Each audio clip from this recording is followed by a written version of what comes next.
ক্ষুদ্র ব্যবসায়ীদের জন্য জুলাই মাসের শুরুতেই বড় স্বস্তি। মাসের শুরুতেই এক ধাক্কায় অনেকটা দাম কমলো এলপিজি সিলিন্ডারের। মূলত 19 কেজির বাণিজ্যিক এলপিজি সিলিন্ডারের দাম কমেছে 1 জুলাই থেকে। দেশের সমস্ত শহরে এই দাম কমেছে 1 জুলাই থেকে। রেস্তোরাঁ, হোটেল, ক্যাটারারদের জন্য স্বস্তির খবর মিলেছে মাসের প্রথমেই।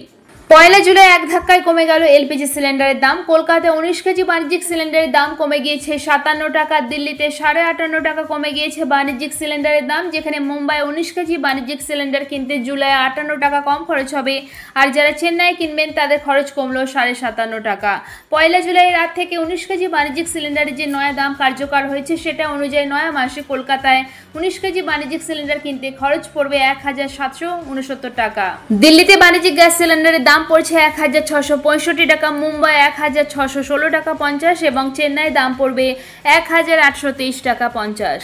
তবে 14.2 কেজি রান্নার গ্যাস সিলিন্ডারের দামের কোনো পরিবর্তন হয়নি। গত কয়েক মাসের মতো জুলাই মাসেও কলকাতায় ভর্তুকিহীন রান্নার গ্যাস সিলিন্ডারের দাম পড়ছে 879 টাকা। দিল্লিতে 153 টাকা বিক্রি হচ্ছে রান্নার গ্যাস সিলিন্ডার, মুম্বাই দাম পড়ছে 852 টাকা 50 আর চেন্নাই 868 টাকা 50 টাকায় বিক্রি হচ্ছে ভর্তুকিহীন রান্নার গ্যাস সিলিন্ডার। তবে বিশেষজ্ঞদের মতে অভাবনীয় কিছু না হলে আগামী কয়েক মাস রান্নার গ্যাসের দামে হেরফের হবে না, কারণ বছরের শেষে বিহারের বিধানসভা নির্বাচন আছে।